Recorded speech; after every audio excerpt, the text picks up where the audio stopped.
네, 안녕하세요. 태양광입니다. 오늘은 2020년 10월 15일입니다. 먼저 짚고 넘어가야 될 것들이 지난 시간에 전기사업법 개정에 따라서 3000kW 이하인 소규모 태양광 발전 사업에 대하여 전기사업의 허가 또는 변경에 관한 내용이 바뀌었다고 말씀을 드렸는데요.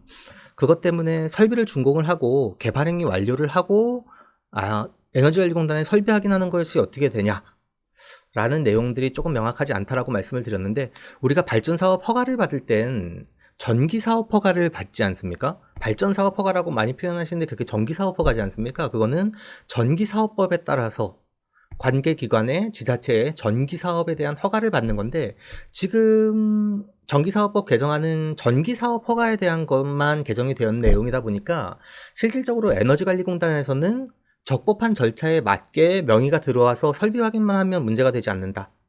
그러면 우리는 사용점검사를 하고 사실 1개월 이내에 에너지관리공단에 설비 확인 신청을 해야 이전에 사용점검사 이후에 발전량을 전부 다 소급 적용해서 REC를 받을 수 있지 않습니까?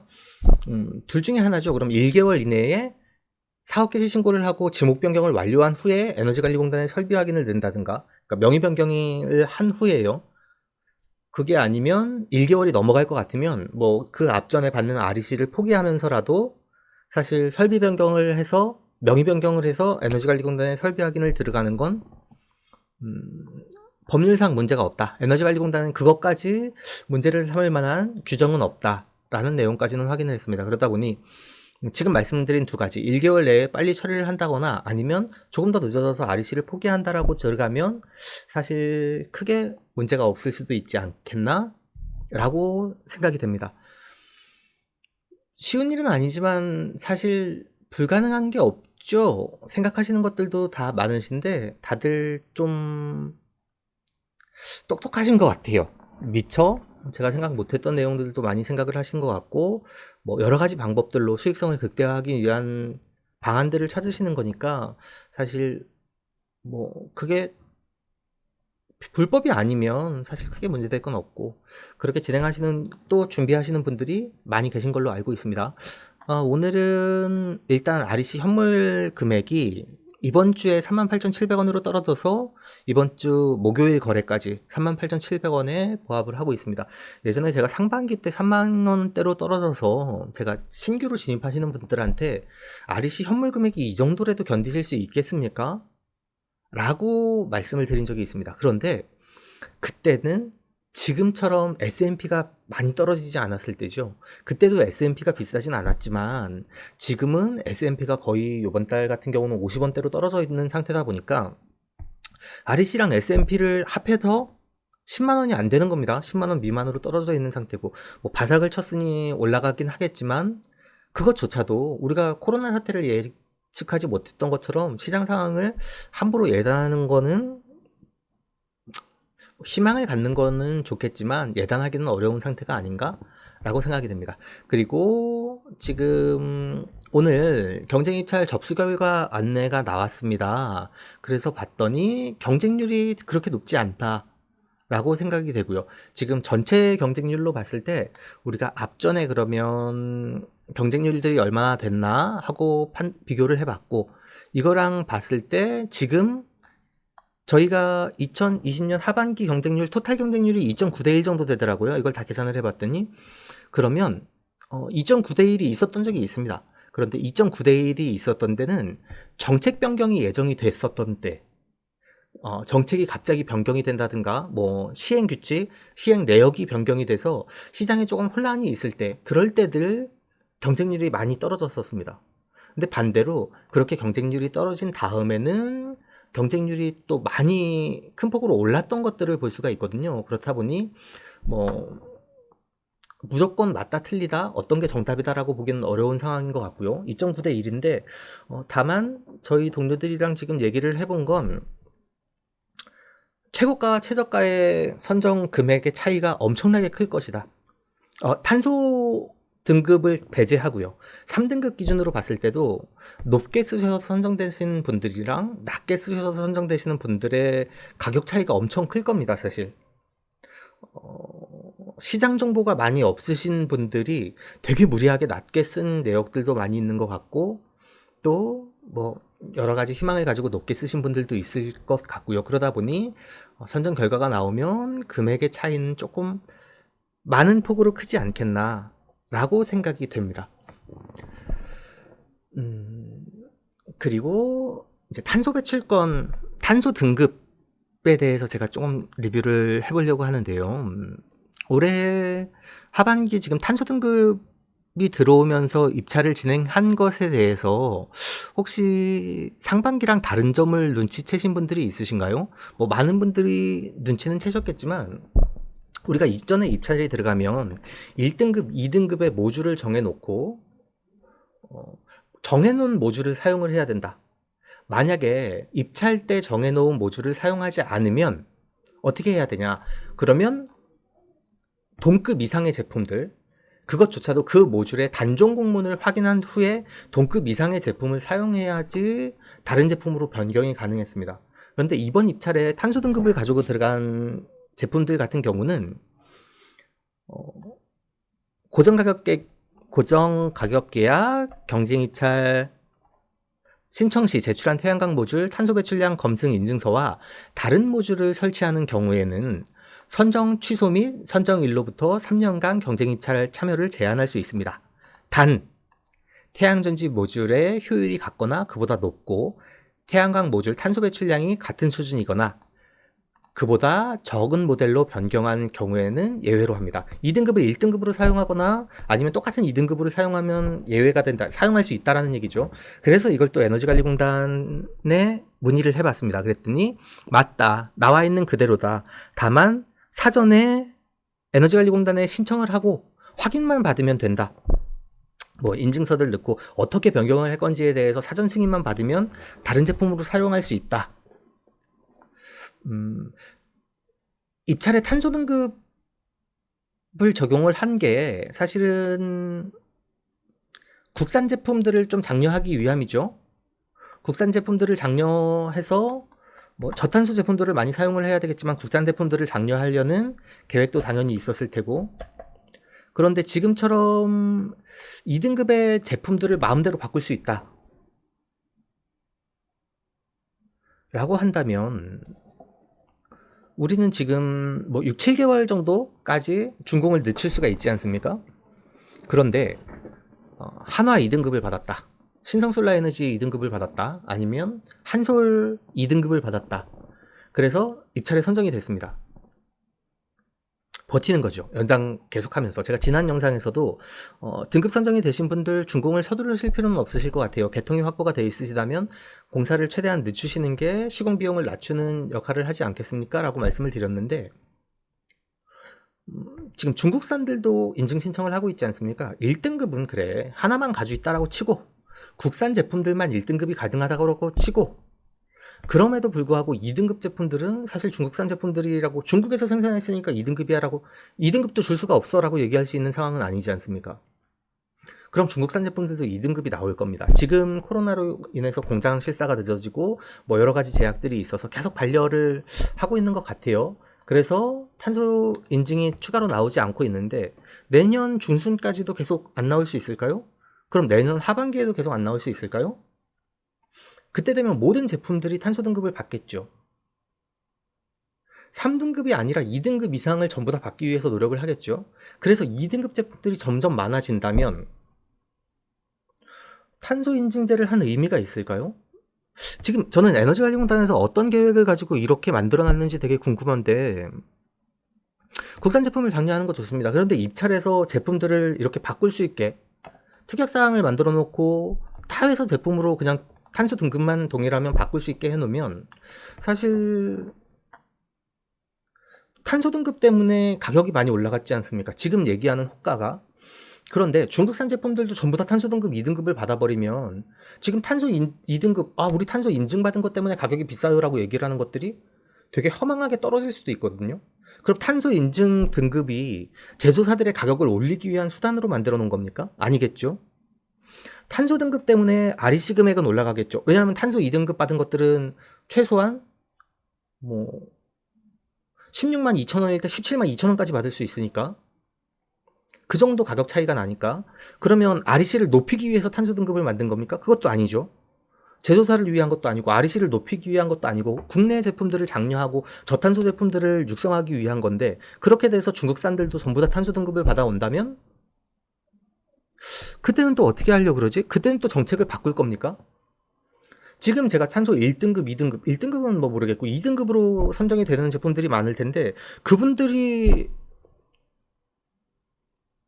지금 중국산 저가 양면 모듈 300원이면 사는데 탄소 등급 2등급 받았다고 해서 450원짜리 견적서를 던지고 있는 제품들, 400원 이상의 견적서를 던지고 있는 제품들이 중국산 2등급이 나온다라고 하면, 그게 300원으로 나온다고 하면 이 친구들이 450원을 고집하고 받을 수 있을까요? 그러니까 정책의 목적은 잘 알겠습니다. 그런데 REC를 그렇게 되면 제조회사를 바꿀 수 없다든가 제조국을 바꿀 수 없다든가 라고 명시가 되어 있을 것 같은데 이렇게 돼 있어요. 그래서 제가 에너지관리공단에 이걸 확인을 했던 겁니다. 이걸 바꿀 수 있습니까? 라고 말씀을 드렸더니 바꿀 수 있다. 사전 승인을 받으면.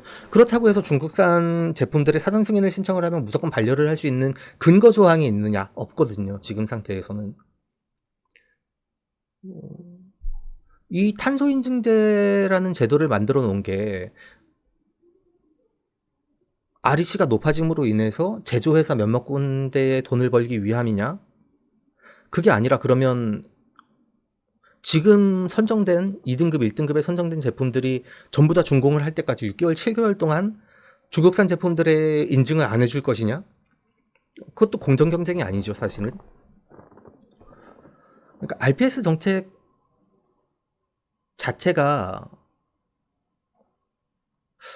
뭐 일관된 기준이나 아니면 예측 가능한 정책을 따라가야 되는데, 너무 아랫돌 뽑아서 윗돌 괴는 형태로 가다 보니 계속 믿음이 없는 것 같습니다. 정책에 대한 신뢰가 없고 정책에 대한 믿음이 없다 보니 점점 더 어려운 거고요. 지금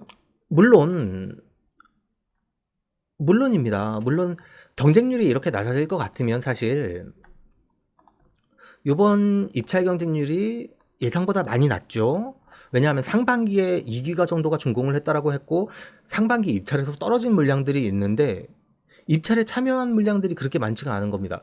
그것 때문에 하반기에 입찰을 한 번 더 하니 많이라고 얘기를 하는 것도, 할 거면 한 달이고 말 거면 만 달에 해야 되는데 정보가 있는 누군가들만 그걸 준비하고 있고, 뭐 탄소 인증 제품 있는 것만 하네 없는 것만 하네 별소리를 다 나오죠. 명확하지가 않지 않습니까? 조금 기준이 있다면 명확하게 공개를 해줘야 되는데 그게 안 되니까 자꾸 혼란스러운 거죠. 경쟁률이 이렇게 조금 입찰 경쟁률은 당연히 배율을 따져가지고 조절을 했겠죠. 그러다 보니 경쟁률이 조금 100kg 이상에서는 동일하게 나왔는데, 이것도 조정을 안 했으면 지금 금액 차이가 훨씬 더 컸겠죠. 그럼에도 불구하고 정보가 제대로 공개가 되어 있지 않다 보니 13만원 미만에 쓰네, 막 너무 말도 안 되는 낮은 가격들, 100kg 이상에서 미만에서도 되게 낮은 가격들, 그러니까 막 던지는 것들이 나오는 겁니다. 그렇게 포기를 해서 2번, 3번 입찰이 지나가면 예전 가격들을 다시 기약할 수 없었던 것들, 이런 정책이 반복이 된다는 게 문제인 것 같고, 제가 영상을 준비해드리는 분들한테 되게 많이 말씀을 드리는 것들이, 저보다 정보가 없고 저 정도의 정보라도 듣고 싶으신 분들한테 시장 상황에 대해서 있는 그대로 올바르게 좀 전달을 해드리려고 노력합니다라고 말씀을 드렸는데, 뭐 때로는 불편한 분들이 있으시겠죠. 뭐 금액을 왜 그렇게 뭐 저가를 유도하는 거 아니냐, 이제 이런 부분 때문에 제가 되게 안타까운 부분이 있는데, 정책의 목표가 뭔지를 명확하게 알고 들어가셔야 합니다라는 얘기를 제가 정말 많이 드렸지 않습니까? 경쟁률이 낮다라고 해서 금액이 더 올라가는 건 아닙니다. 솔직한 얘기로. 그리고 요번에 밑으로 던지신 분들도 되게 많고요. 던지신 분들은 나름대로의 계획과 목표를 가지고 던지신 거겠죠. 그분들도 아무 생각 없이 그냥 던지신 건 아니시거든요. 그러다 보니 또 저랑 이제 뭐 인연이 있으시거나 전화가 오셔서 현물 가지고 계신 분들한테 제가 45,000원 넘었을 적에 다 던지라고 말씀을 되게 많이 드렸었거든요. 무조건 그게 정답이 될 수는 없습니다. 그렇지만 시장 흐름과 흐름의 목적 자체를 조금 알고 대비를 하시는 게 중요할 것 같고요. 에너지관리공단은 저는 이거 어떻게 할지 되게, 혹시 관계자분들도 보시려나? 이거 어떻게 하려고 그러죠? 중국산 제품들 2등급 받아가지고 전부 다 바꿔버리면 450원 견적받았던 제품들 전부 다 중국산으로 320원, 300원대에 받아버리면 어떻게 하려고 하죠? 정책을 또 바꿀까요? 입찰 내역을 또 변경을 해가지고 다음번 입찰에서 또 다르게 할까요? 아, 충분히 그럴 수 있는 여지가 있을 것 같습니다. 왜냐하면 저만 이런 생각을 하겠습니까? 450원 주고 살 필요가 없죠? 4,500만 원 주고 사야 되는데 제품 바꾸면 3천만 원에 살 수 있다. 1,500만 원이 그냥 내려간다? 4억 5천에 사야 되는데 3억에 사야 된다. 메가급에서. 엄청난 차이죠. 그럼 수익성이 달라지다 보니까 할 수밖에 없습니다. 그런데 입찰 공고를 이렇게 넣어놨으니 뒷처리를 어떻게, 나만 잘하고 너희들만 잘못한다라고 얘기하고 싶은 게 아니라 이런 내용들이 있어야 다음번에 실수를 만회하고 보완책을 만들 수 있지 않을까라고 생각이 듭니다.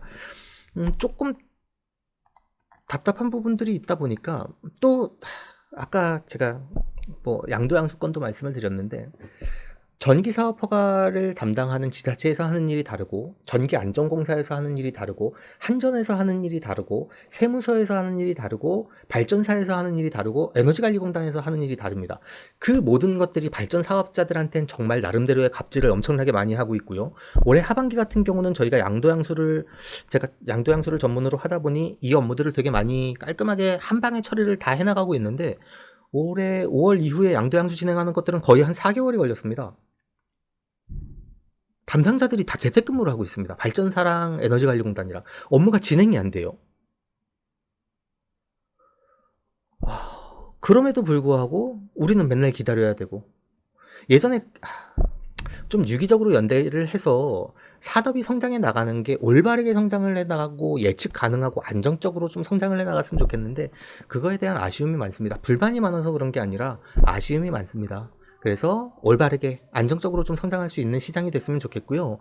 지금 현물 금액이 너무 떨어져서 사실 좌절하고 힘들어 하시는 분들도 너무 많으실 텐데,